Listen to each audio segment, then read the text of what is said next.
Good day, ladies and gentlemen. When it comes to the second or third expansion, you know they're running out of ideas. Because really, how much more can you get out of a game at that point? Well, ladies and gentlemen, the developers for Quake II: The Reckoning took this as a challenge. They wanted to be able to keep the game similar to what it was when it first came out, but keep it fresh.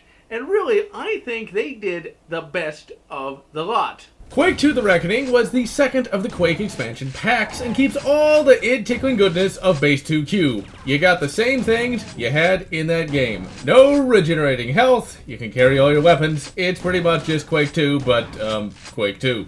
Quake II: The Reckoning is a bit different from Quake II Ground Zero, however. Quake II Ground Zero was, in a word, hard. Quake II: The Reckoning is, in a word, fun. This expansion takes the concepts seen in the original id-tickler Quake II and simply goes further with them. The difficulty is increased somewhat, but not to the extent seen in Ground Zero. The game still wants you to be out there causing all sorts of carnage.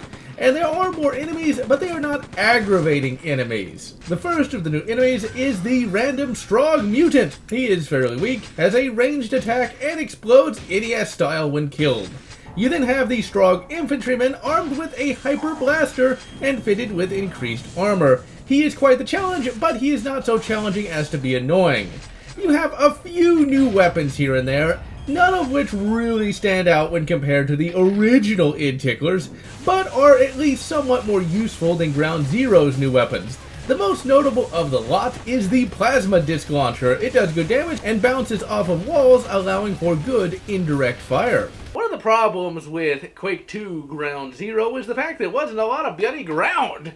Really, it was just dingy factories all the way down. The devs of Reckoning remember that there is more to life than dingy factories, and thankfully vary up the levels considerably. You start outside, what is this? Natural light! It burns! It burns!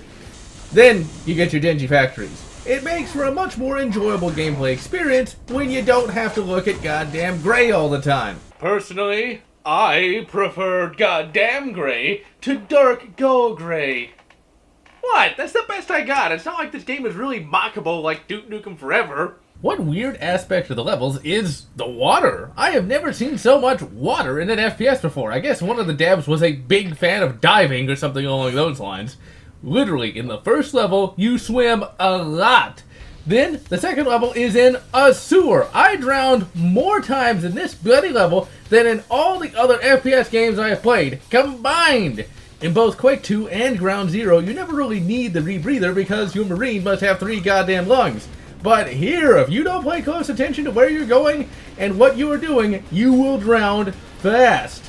The levels are also more interesting than the levels in Quake II Ground Zero, and they look a little more visually distinct from one another. And the game even features a few simple puzzles here and there, and while it keeps the hub concept seen in Ground Zero, the game still feels a bit more linear than the previous expansion, and you will not find yourself backtracking too much. And I never found myself wandering aimlessly.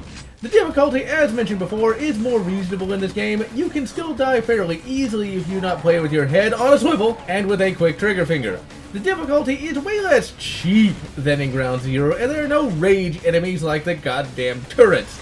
As with Ground Zero, to play this you will need to use the Quake Unofficial Patch 3.24, and the link is in the description.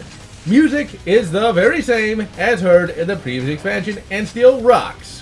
Story in this game is even more on the back burner than in Quake II Ground Zero. In this expansion, you play a Space Marine named Joker, and unlike his Mass Effect counterpart, his bones are just fine, but his story isn't. You're flying over a strong planet, you get hit by a rock, and then crash, and then shooty jibs. That's it. That's your lot. You crash a ship, and then you start shooting foul Xenos. Really, that is what this expansion is all about. And that's really all there is to say about Quake II: The Reckoning. It's like Quake II, but with Quake II. That's it. It's Quake II goodness, just more of it. And this was seen as a problem in the late 90s when this came out. In fact, it didn't receive that many good reviews because it was just more Quake II. Really, that, by modern standards, is pretty hilarious. Quake II was a masterful FPS, and getting more of it is even better. it's one of those things where back then we didn't know how good we really had it. We didn't know at that time that getting more Quake 2 was actually a good thing. We didn't know that modern FPSs would be the way they are today. Ultimately, Quake II The Reckoning is a good expansion pack. It sticks with what works, and personally I liked it more than Ground Zero because it was less rage-inducing. One final thing to note is the developer. You might think that X-Atrix was just some sort of fly-by-night developer that only made this one expansion and then nothing else. While X-Atrix was not a household name, they still made a lot of high-quality FPS games, such as Redneck Rampage and Kingpin Life of Crime. Then they changed their name, and they changed their name to Grey Matter Interactive. The same people who made Return to Castle Wolfenstein and Call of Duty United Offensive. With a track record like X-Atrix / Grey Matter Interactive, it's no wonder that this expansion turned out as well as it did. Well, that was quick. There's not much really to say about Quake II The Reckoning. They took what worked in the first game and simply built upon it. And so, I am Generallotz, wishing you good Half-Life, Blue Shift, and good Duke Nukem Forever. Duke Nukem 0 Hour. Whatever makes you happy. If you enjoyed my review of Quake II The Reckoning, please consider subscribing, and if you can, please consider supporting me on Patreon so that I can continue bringing you these game reviews.